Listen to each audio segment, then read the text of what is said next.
तो स्वागत है आप सभी का इस हफ्ते की बीएनएन न्यूज के अंदर, जहां पर सिर्फ एक ही वीडियो के अंदर हम पूरे हफ्ते की सारी लेटेस्ट न्यूज को जानते हैं। इस हफ्ते भी कई सारी बड़ी बड़ी न्यूज सामने आई है, इसीलिए आप भी अगर इन सारी न्यूज के बारे में जानना चाहते हैं तो आज आप इस वीडियो को पूरा एंड तक जरूर देखना, ताकि आपसे कोई भी न्यूज मिस ना हो। लेकिन इसके अलावा अगर आप में से कोई हमारे चैनल को पहली बार देख रहे हैं तो आप जल्दी से हमारे चैनल को सब्सक्राइब कर लीजिए एंड सब्सक्राइब बटन के बगल के बेल आइकन को भी ऑल पर सेट कर लीजिए, ताकि जैसे हमारे चैनल पर कोई भी लेटेस्ट वीडियो अपलोड हो वैसे आप उस वीडियो को सबसे पहले देख सकें। बाकी वीडियो पसंद आए तो उसे लाइक जरूर करना और कमेंट्स के अंदर बीएनएन या फिर बीएनएन न्यूज जरूर लिखना। आप सभी के लाइक्स और कमेंट से हमें बहुत मोटिवेशन मिलता है, इसीलिए वीडियो को लाइक और कमेंट करना बिल्कुल भी मत भूलना। तो फिर आइए अब हम बिना किसी देरी के आज की इस कमाल की वीडियो को स्टार्ट करते हैं और इस हफ्ते की सारी न्यूज को जानते हैं।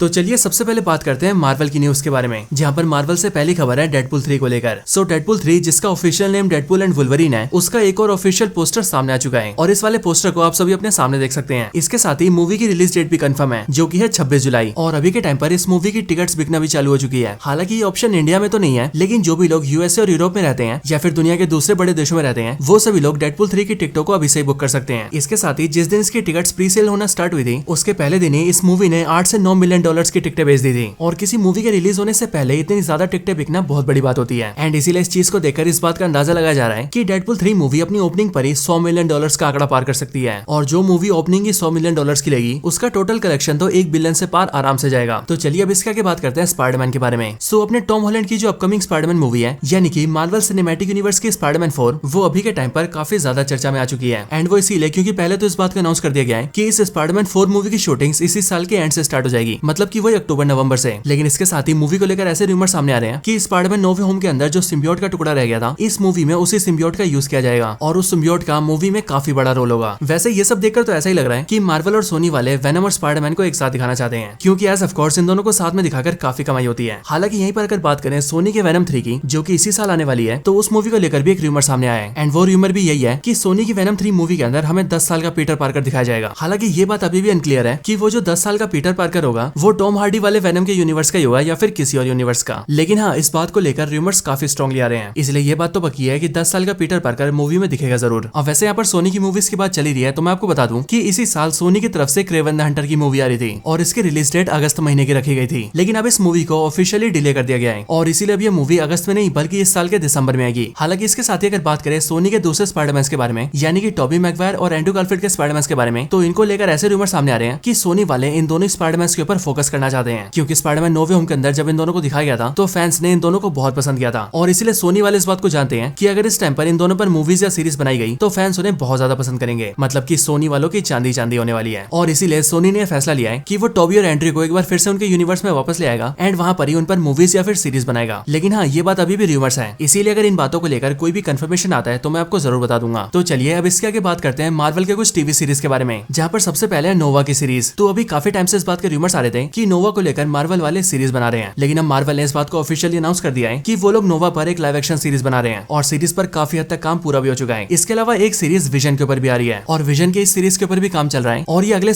साल यानी कि साल 2026 में रिलीज होगी। इसके अलावा सीरीज को लेकर ये भी बताया गया है कि इस वाली सीरीज के अंदर हमें जो विजन दिखाया जाएगा वो वाला विजन वही होगा जो कि हमें वांडा विजन सीरीज में दिखा था। और अगर बात करें इसकी सीरीज की स्टोरी की, तो विजन की सीरीज की स्टोरी वांडा विजन सीरीज के आगे से स्टार्ट होगी, मतलब कि जहाँ पर वांडा विजन की स्टोरी खत्म हुई है वहीं से विजन की सीरीज की स्टोरी स्टार्ट होगी। इसके साथ ही मार्वल वाले एक नई सीरीज पर काम कर रहे हैं, जिस सीरीज का नाम होगा ब्लॉन्ड फैंटम, और ये भी डिज्नी प्लस सीरीज होगी जो कि बहुत ही जल्दी अनाउंस होने वाली है। लेकिन हाँ, इस वाली सीरीज को लेकर ये बोला जा रहा है कि इस वाली सीरीज के अंदर जो मेन कैरेक्टर होगी उस कैरेक्टर को प्ले करने के लिए मार्वल वाले टेलर स्विफ्ट को अप्रोच कर रहे हैं, और अगर टेलर स्विफ्ट मान जाती हैं तो फिर उन्हें इस वाली सीरीज के अंदर ऐसा लीड कैरेक्टर कास्ट कर लिया जाएगा। अब इसके आगे एक्समैन 97 की एनिमेटेड सीरीज। तो ये वाली एनिमेटेड सीरीज मार्वल के लिए एक बहुत ही बड़ी हिट साबित हुई है, बिल्कुल उसी तरह से जिस तरह से मार्वल की व्हाट इफ हिट हुई थी। और इसीलिए सबसे पहले तो मार्वल ने ये अनाउंस कर दिया है कि इसका सीजन 2 भी बहुत ही जल्दी आने वाला है। लेकिन इसके साथ ही मार्वल ने यह भी बताया कि इस सीरीज का जो अगला सीजन आएगा उस सीरीज का नाम एक्समैन 97 के आगे एक्समैन 98 नहीं होगा, बल्कि उसका नाम भी एक्समैन 97 ही रखा जाएगा। हालांकि इसके साथ ही एक्समैन 97 का जो फाइनल एपिसोड था, उस एपिसोड को लेकर ये खबर सामने आई है कि उस फिनाले एपिसोड को सिर्फ 5 दिनों के अंदर 3.5 मिलियन से भी ज्यादा व्यूज आ चुके हैं, और इसीलिए अब ये मार्वल की सभी एनिमेटेड सीरीज में से सबसे ज्यादा देखे जाने वाला एपिसोड बन चुका है। और इस वाले एपिसोड के आसपास अगर कोई है तो वो व्हाट इफ सीरीज का सीजन 1 है, और इसीलिए इसकी सक्सेस को देखते हुए मार्वल ने ये भी बोला है कि उनके आगे चलकर एक्समैन को लेकर बहुत सारे प्लान्स हैं। इसके अलावा मार्वल ने डिज्नी प्लस के ऊपर असेंबल्ड द मेकिंग ऑफ 97 नाम से एक डॉक्यूमेंट्री भी रिलीज करी है, जो कि पूरे 55 मिनट्स की है। एंड इसके अंदर आप ये देख सकते हैं कि एक्समैन 97 की सीरीज को किस तरह से बनाया गया है। इसके अलावा मार्वल स्टूडियोज ने ऑफिशियली ये भी अनाउंस कर दिया है कि अब एक्समैन की सीरीज के आगे वो एक्समैन की मूवी पर भी काम करेंगे। मतलब कि इतने टाइम से जो रूमर्स आ रहे थे कि एक्समैन वालों की मूवी आ रही है, उस पर अब मार्वल ने थप्पा लगा दिया है और मार्वल ने ये ऑफिशियली बोल दिया है कि अब बहुत ही जल्द एमसीयू के अंदर एक्समैन की मूवी आने वाली है। और मेरे ख्याल से ये मूवी भी सीक्रेट वॉर्स के पहले आ जाएगी। और वैसे मैंने आप सबको बताया था कि मार्वल ने अब अपने आप को 3 हिस्सों में बांट लिया है, जिनमें से पहला है मार्वल स्टूडियोज, दूसरा है मार्वल टेलीविजन और तीसरा है मार्वल एनिमेशन। और इन्हीं में मार्वल स्टूडियोज मूवीज बनाएगी, मार्वल एनिमेशन एनिमेटेड सीरीज बनाएगी और जो मार्वल टेलीविजन है वो नॉर्मल टीवी सीरीज बनाएगी, जैसे कि लोकी और वांडाविजन जैसी सीरीज है। सो अब इसी वाले मार्वल टेलीविजन को लेकर मार्वल स्टूडियोज के एग्जीक्यूटिव ने ये बोला है कि वो मार्वल टेलीविजन को फैंस के हिसाब से डिजाइन कर रहे हैं और इसीलिए अब से इसके अंदर जो सीरीज आएगी उन्हें कुछ इस तरह से बनाया जाएगा कि वो सभी सीरीज आपस में कनेक्टेड ना हो। अब मतलब कि ये सारी सीरीज एमसीयू से कनेक्टेड तो होगी, लेकिन बेसिकली अगर किसी बंदे को कोई सीरीज देखनी होगी तो उस वाली सीरीज की स्टोरी को जानने के लिए उसे पहले का कुछ भी नहीं देखना होगा एंड वो फ्रेश तरीके से उस सीरीज को स्टार्ट कर सकता है। तो हाँ, ये काफी बड़ी बात है, क्योंकि ऐसा करके मार्वल वाले ऐसे फैंस को जोड़ सकता है जो कि मार्वल की सिर्फ टीवी सीरीज देखना पसंद करते हैं। चलिए अब बात करते हैं मार्वल के आखिरी न्यूज के बारे में, और ये न्यूज भी काफी बड़ी है क्योंकि ये आ रही है एवेंजर्स 5 को लेकर। तो जैसा कि आप सबको ये पता है कि एवेंजर्स द कैंग डायनेस्टी के नाम को एक बार फिर से एवेंजर्स 5 कर दिया गया था, लेकिन अब इसी एवेंजर्स 5 को लेकर ऐसे रूमर सामने आ रहे हैं कि इस वाली मूवी में मार्वल वाले मल्टीवर्स पर ज्यादा फोकस नहीं करेंगे, क्योंकि पहले तो हमें पता था ना कि इस मूवी में कैंग होने वाला है और इसीलिए मूवी की स्टोरी में मल्टीवर्स बहुत ज्यादा होता। लेकिन अब क्योंकि मार्वल के कैंग ने तो कांड कर दिया है, इसीलिए मार्वल स्टूडियोज कैंग की रिकास्टिंग कर रहा है और मार्वल ने ये भी बोला कि वो अपने नए कैंग को बहुत जल्दी अनाउंस कर देंगे। इसके साथ ही मार्वल के सर पे एक बहुत बड़ी प्रॉब्लम है एंड वो प्रॉब्लम है कैंग की हाइप को लेकर। अब इस बात को समझाने के लिए मैं आपको थैनोस का एग्जांपल देता हूँ। बेसिकली आप सभी को याद होगा कि जब एवेंजर्स इन्फिनिटी वॉर के अंदर थैनोस आने वाला था, तो सिर्फ थैनोस के नाम से उसकी बहुत ज्यादा हाइप हो गई थी और मार्वल के जितने भी फैंस थे वो थैनोस को मूवीज के अंदर देखने के लिए बहुत ही ज्यादा एक्साइटेड थे। और वो सब इसीलिए हो रहा था क्योंकि थैनोस बहुत पावरफुल था एंड सारे सुपर हीरोज एक साथ मिलकर भी उसे हरा नहीं पा रहे थे। लेकिन वहीं पर अगर बात करें कैंग की, तो कैंग एमसीयू के अंदर हमें कई बार दिख चुका है, ही हू रिमेन्स के रूप में लोकी सीरीज में और वॉरियर कैंग के रूप में एंटमैन 3 में। लेकिन हर जगह हमने देखा है कि कैंग की बहुत बुरी हालत हुई है और मार्वल के सिंगल सुपर हीरोज ने उसे बड़े आराम से हरा दिया है। सो इसी वजह से एमसीयू के अंदर कैंग की जो पॉपुलैरिटी है वो काफी ज्यादा घट चुकी है और मार्वल के जो फैंस है वो उसे मूवीज में देखने के लिए बिल्कुल भी एक्साइटेड नहीं है एंड इसीलिए मार्वल वाले ये सोच रहे हैं कि वो धीरे धीरे करके कैंग को रिप्लेस कर दें, जिसके लिए बेसिकली उनका प्लान ये है कि वो एवेंजर्स 5 में कैंग को दिखाकर उसे काफी हद तक ठिकाने लगा दें और फिर वो एमसीयू में किसी बड़े विलन पर फोकस करें, जैसे कि डॉक्टर डूम या फिर गैलेक्टस, और फिर उसी बड़े विलन को लेकर वो सभी सीक्रेट वॉर्स बनाएं। हालांकि अगर बात करें एवेंजर्स 5 की शूटिंग की, तो मार्वल ने इसको लेकर भी काम करना स्टार्ट कर दिया है और खबर ये आ रही है कि एवेंजर्स 5 की शूटिंग अगले साल के जनवरी से स्टार्ट हो सकती है। प्लस इस मूवी की जो शूटिंग्स होंगी वो होंगी यूके के अंदर। तो ये सारी न्यूज थी मार्वल की तरफ से। और मार्वल के आगे वैसे तो हम डीसी की न्यूज जानते हैं, लेकिन आज मुझे बताते हुए थोड़ा अजीब लग रहा है, लेकिन डीसी की कोई भी न्यूज सामने नहीं आई है। हाँ, वैसे बहुत छोटी छोटी न्यूज तो आई है, लेकिन उन सारी खबरों को जानना और ना जानना बराबर ही है और इसीलिए आज की वीडियो में डीसी की कोई भी न्यूज कवर नहीं है। सो इसीलिए चलिए हम सीधा बात करते हैं कुछ अदर न्यूज के बारे में। तो यहाँ पर सबसे पहली खबर है वन पीस को लेकर। असल में नेटफ्लिक्स वाले वन पीस की सीरीज से बहुत खुश हैं, क्योंकि वन पीस की जो लाइव एक्शन सीरीज है उसे बंदों ने इतना ज्यादा देख लिया है कि अब उस पर टोटल 71.6 मिलियन व्यूज आ चुके हैं। और इसके साथ ही नेटफ्लिक्स के हिसाब से साल 2023 के सेकंड हाफ के अंदर वन पीस की लाइव एक्शन सीरीज सबसे ज्यादा बार देखी गई है और इसीलिए नेटफ्लिक्स धड़ाधड़ से वन पीस के आगे के सीजन को प्लान कर रहा है। हालांकि वन पीस का जो एनीमे है अब उसे पूरे 25 साल होने वाले हैं और इसीलिए इसके 25वें सालगिरह की खुशी में लास वेगस के अंदर जो लास वेगस स्पीयर जगह है, उस जगह में 10 जून से लेकर 16 जून तक वन पीस को लेकर इवेंट्स होने वाले हैं और इन दिनों के बीच ही वन पीस के 25वें एनिवर्सरी को मनाया जाएगा। और जो लास वेगस स्पीयर नाम की जो जगह है वो ऐसी दिखती है, क्यों है ना कमाल की। तो चलिए अब इसके आगे बात करते हैं दूसरे एनीमे के बारे में, जिसका नाम है स्पाई एक्स फैमिली। तो इस वाले एनीमे का ही पिछले साल एक मूवी आई थी जिसका नाम था spy x family code white and अब यही मूवी जापान के अंदर डिजिटली रिलीज हो रही है एंड इसकी डिजिटल रिलीज डेट है 31 जुलाई की। हालांकि उसके बाद ही धीरे धीरे करके इसे बाकी दुनिया में भी रिलीज कर दिया जाएगा। इसके आगे बात करते हैं बीटल जूस के बारे में। सो बेसिकली इस वाली मूवी की भी काफी हाइप है एंड अभी हाल ही में इसी मूवी के जो कैरेक्टर्स हैं उनके पोस्टर सामने आए हैं। मैं एक एक करके आपको सारे दिखा रहा हूँ, आप चाहे तो इन्हें रोक कर देख सकते हैं। इसके अलावा बात करें द विचर के सीजन 4 की, तो इसका भी टीजर आ चुका है, अगर आपने नहीं देखा तो आप जाकर देख सकते हैं। बाकी इसके अलावा जो अपने द रॉक हैं यानी कि ड्वेन जॉनसन, उनकी भी अगले साल एक मूवी आ रही है जिसका नाम है द स्मैशिंग मशीन एंड इसी मूवी से इनका फर्स्ट लुक सामने आ चुका है और इस लुक के अंदर ये पूरे बॉक्सर लग रहे हैं। इसके आगे बात करें फॉल गाय मूवी के बारे में, तो ये वाली मूवी भी डिजिटली रिलीज हो चुकी है और इसके डिजिटल रिलीज के अंदर 20 मिनट का एक्स्ट्रा फुटेज डाला गया है और ये वो फुटेज है जो कि थिएटर्स में नहीं दिखाया गया था। इसके आगे बात करें पायरेट्स ऑफ द कैरिबियन की, तो इस फ्रेंचाइजी से भी ये खबर सामने आई है कि अब इससे भी 2 मूवीज आने वाली हैं और दोनों मूवी की शूटिंग बहुत जल्दी स्टार्ट हो जाएगी। बाकी इसके अलावा जो लायन किंग की मूवी है उसके ऊपर भी एक रिबूट बनने वाला है और बारबी मूवी के अंदर जो मार्गरेट रॉबी दिखाई गई थी उसके ऊपर भी एक स्पिन ऑफ मूवी आने वाली है। और अब आखिर में kingdom of the planet of the apps, तो ये मूवी भी फैंस को काफी पसंद आई है और अभी तक ये मूवी इस पूरे साल की चौथी सबसे ज्यादा कमाई करने वाली मूवी बन चुकी है, जिसने की अब तक $237 मिलियन से भी ज्यादा कमा लिया है। और वैसे मूवी अभी भी थिएटर्स में लगी हुई है, इसीलिए आगे चलकर ये और ज्यादा पैसे कमाएगी। तो बस दोस्तों, यही थी इस हफ्ते की सारी न्यूज। आपको ये सारी खबरें कैसी लगी और आपको हमारी वीडियो कैसी लगी ये आप मुझे कमेंट्स के अंदर जरूर बताना। बाकी वीडियो थोड़ी सी भी पसंद आई हो तो इस वीडियो को लाइक जरूर करना। और हाँ, अगर आपको हमारे चैनल की ऐसी और भी कमाल की वीडियोस देखनी हो तो आप हमारे चैनल को चेकआउट कर सकते हैं, जहाँ पर आपको हमारी वीडियोस के सारे कलेक्शन मिल जाएंगे और मुझे उम्मीद है कि आपको वो सारी वीडियोस बहुत पसंद आएंगी। तो बस आज की इस वीडियो में इतना ही, वीडियो को यहीं पर एंड करते हैं। मैं मिलता हूँ आपसे ऐसी किसी और बेहतरीन वीडियो में, तब तक के लिए गुड बाय।